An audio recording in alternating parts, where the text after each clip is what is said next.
Hey guys, so for this video I'll be doing an unboxing and a review for both the album itself, like the packaging, and the songs obviously. For Gfriend's second studio album, Time for Us. I know it's a bit late for, filming an unboxing for this album since it came out really early on this year. But long story short, I was saving money for other things, and this was at the top of my list because Gfriend are one of the very few groups that I kind of follow on the more, newer groups in a way, even though they've been out for a while now. But to me, in my K-pop journey, they are on the newer side. um, but yes, like before I start any unboxing, I like making a comparison to a jewel case. So for those who want to know how big this album is, this is how big it is compared to a jewel case. And then here's, so that's about how big the album is. There are 3 versions. Actually, no, wait,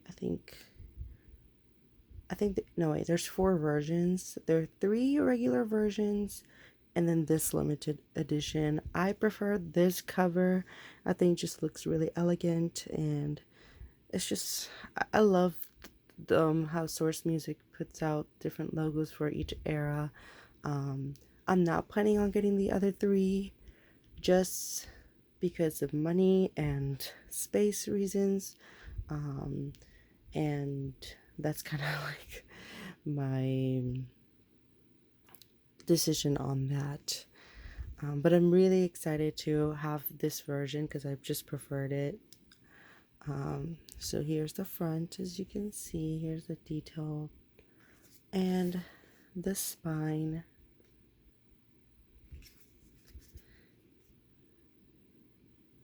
Another group, just not to make like compare the two, but Cosmic Girls, they do kind of this stuff too, kind of like these artistic logos. But as you can see, it's a little bit already dent on the corner, and right here as well got a bit damaged right here. So it isn't particularly the perfect packaging, but with K-pop albums you're bound to have dent on the corners of stuff. Even if you take really good care of your albums, eventually they're gonna get some sort of damage. But I think overall it is pretty sturdy, and it's not cheap in my opinion.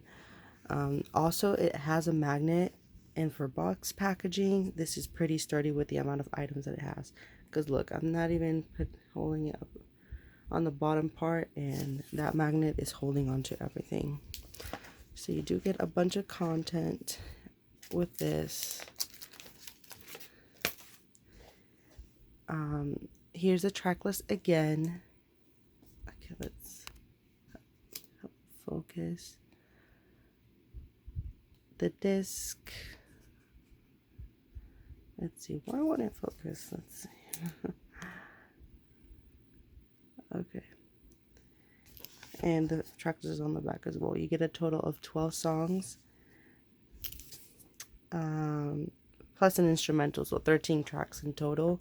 One thing I would say, I love the fact that, at least for the most part, I think there's a few albums where they don't do this, but for the title tracks, they always have an instrumental, and I appreciate instrumentals, especially for Gfriend songs. And I just find their title tracks just really well produced. And I just like hearing all the production that each song has gone through. And yeah, I love those instrumentals, and the disc is really pretty. So yeah. So yeah, I don't know what to call this, but I guess this is like a sticker sheet. Obviously, for those who know, I got Sowon. She looks pretty on there, and yeah, I'm not gonna do much with this. But again, K-pop albums these days have every type of random stuff included in their packaging. Then you get this, which is an invitation card. It says moon night daybreak in daytime and cross the sunset, time to meet you buddies, time for us, and all the signature from the girls. So this is a cute little thing, I guess. And I love the theme of this. It just looks really elegant. Then we get a lyric sheet, which I appreciate that they've done like a. I always like when they do this separate from the album photo book, just because if you want to look through the photo book, you don't want to necessarily, I mean, if you want to look at the lyrics and you don't want to look through the photo book, then you don't like smudge it or anything. But here are all the tracks. Yeah. It's just kind of like a pamphlet. So if you want to look at the lyrics, you have your own little pamphlet to do it. So I like this. Then you get this frame set. Again, I am not very fond of all these random stuff that these albums include. I'm more of a photo book person and sometimes photo cards, but I don't even collect photo cards. They're just not my thing. But you know, I get it. Fans, you know, you want to see your favorite group all over your room. The only time I kind of ever had that is when I had an FX poster and I had it for years, and I decided to take it off like 2 years ago, because I don't like having posters in my room. And this type of stuff as well, I'm afraid that it will get damaged, it will get lost, and I like to keep almost all the items that albums come with all within their own packaging for that very own reason. But you know, I understand if you want to put a frame with your favorite group, you know, go ahead. And I think it's better because then you don't have to buy anything extra to kind of just put around to decorate your room, because the albums come with those type of stuff. So yeah, you can put the frame on this, but clearly I will not be doing that. But I do appreciate the little pictures that it comes with. So obviously you can put your favorite member. Each of the packs just look like this. She has really blossomed, in my opinion, and I think she's highly underrated, just saying. But they look absolutely stunning in these photos. They look like they're just maturing really well, in my opinion.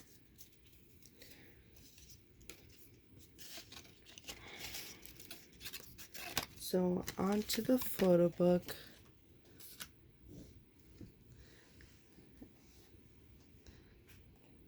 Maybe I can get this closer. So okay, I'll go through it a bit quickly, but you can just pause the video if you want to kind of look at a certain picture.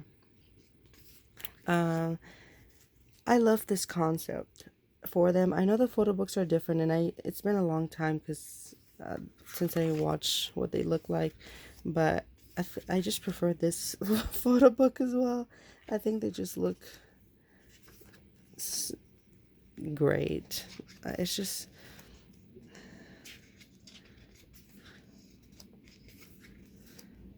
there's Yuju.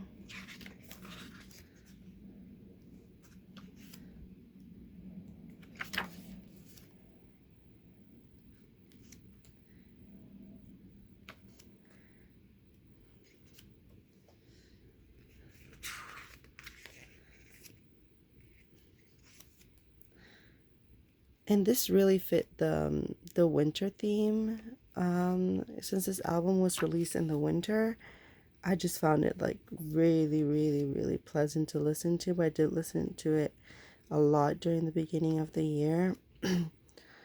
And whenever I randomly feel like I want to listen to an album in its entirety that was released this year, I kind of just go to this one. Um,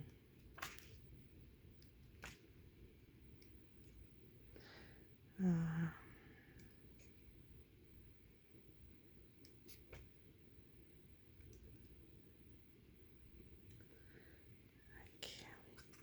oh, that's a cute picture. Yes, I love this photo book. One of my favorite Gfriend photo books. I think, again, the girls look like they're maturing into beautiful women. And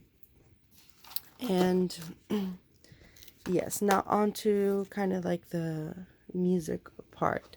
So I I liked what they tried to do last year with they had like a different producer for Time for the Moon Night, but it still kept that Gfriend sound. So I don't necessarily recall who it was who produced it, but I know it was in their regular, um, you know, producer that kind of is in charge of all their title tracks.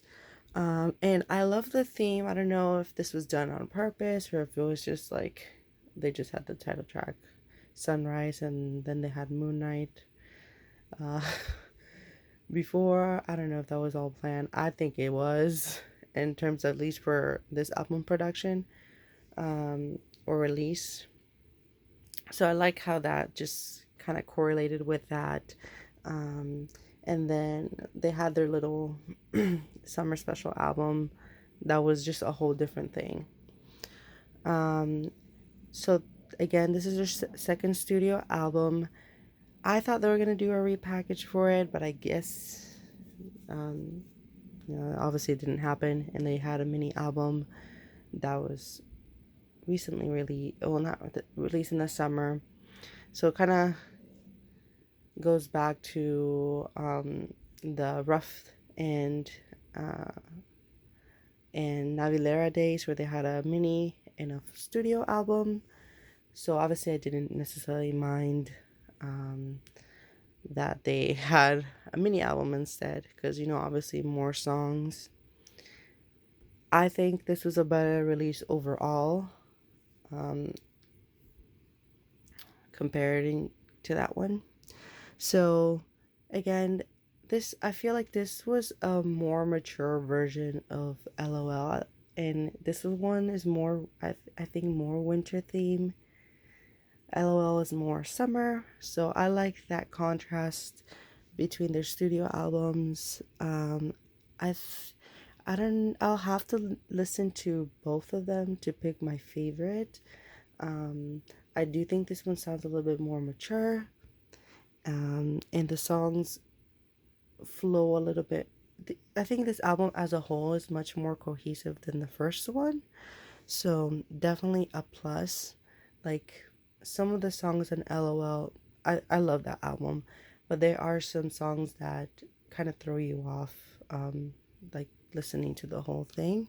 I think overall this one kind of just does a really good job at complementing each of the songs. I don't necessarily want to pinpoint each of the songs. The highlights for me, obviously, Sunrise, I think, is among my favorite songs of the year. I like You're Not Alone as well. Only One, I really, really enjoyed. And those are my favorite tracks on this album. I love all of the other songs, but those are kind of like the standout tracks for me.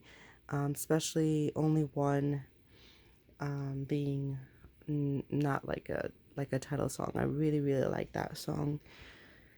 And yes, now, so what do I want from them for 2020 in case they don't release anything in 2019, which I think they shouldn't because of how competitive the end of the year is getting. Like, we have really, really big acts making comebacks. So I think they should kind of save it if for next year. And I think that's probably what's gonna happen anyways. But if there is a release, I'll be excited regardless. So I usually do it an unboxing and then an update on my wishes for the group with their latest release. And obviously this isn't their latest release. They had a mini album this summer. I wasn't the biggest fan of that title track. It's my least favorite title track for Gfriend. I kind of have to listen to that album because I really didn't listen to it because I was, one, busy, and two, I was just not that impressed with the title track,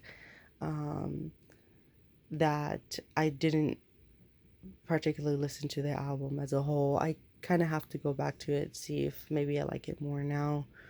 Kind of give it a second listen to, especially to the title track. But I do feel like it was more on, riding the wave of songs that took off, and, more on the international K-pop fan base type of thing. And that sound kind of has been a bit old. So I don't know why their company decided to just make a tropical house inspired song. Not that it's, horrible, but I feel like it's a little bit dated now. And it's not, I don't think it necessarily fits them very well. I think they already established a certain sound, but I think it was just more, I don't know if it was just more planned to gear and obtain international fans to be interested in Gfriend, since their sound is very niche, which is why I understand why Gfriend's music is not everyone's cup of tea. And same for me. There's a lot of newer groups that release certain type of music that is not my cup of tea, and everyone has their own right to have a certain preference. So nothing's better than the other, but everyone has personal preferences. And for me, for them, I just prefer that the sound they already established since their debut. Um, but I don't mind them kind of exploring here and there. But I just thought that it was just a really strange attempt to make a tropical house song when that trend kind of is a little bit overdone. But regardless, I appreciate that they tried something new. Um, what else? Oh, yes. So for next year, I do hope they release another studio album. I feel like they're lacking in studio albums, um, at least for the years that they've been out. I know that also they're releasing a studio album in Japan, so that's two studio albums in 1 year. But the girls are getting older as a group, and I just want them to have that solid discography in terms of just having full length albums under their belt. Um, and they sell more, obviously, because they sold really well.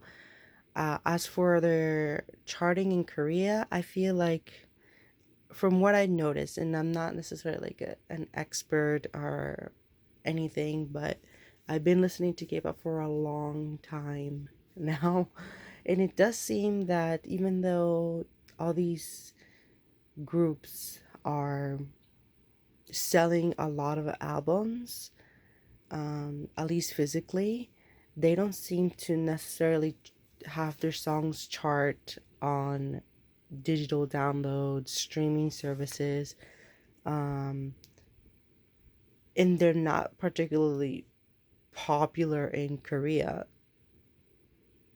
And there's just a lot of bulk orders with different album versions and all of that, and obviously that's if the songs aren't selling or having any streams, at least it's having streams from the music videos and from you know, physical album sales, creating revenue. At least that's at least income for the group, so I can see that. But it seems to me that overall the general public is in Korea is a bit over this saturation of K-pop groups. And the songs I see charting now are more, I feel like, less manufactured. Because you gotta admit, K-pop is very manufactured.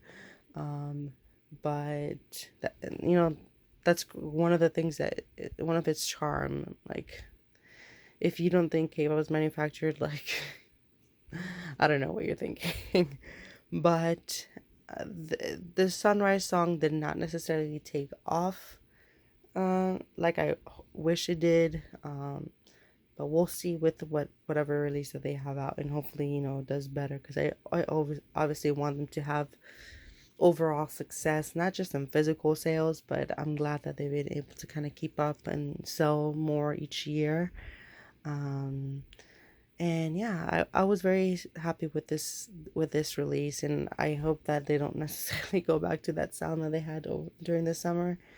Um, Another thing, before I kind of stop rambling about Gfriend, I do want a Yuju solo really, really bad. I hope she gets a mini album next year, just to kind of test the waters.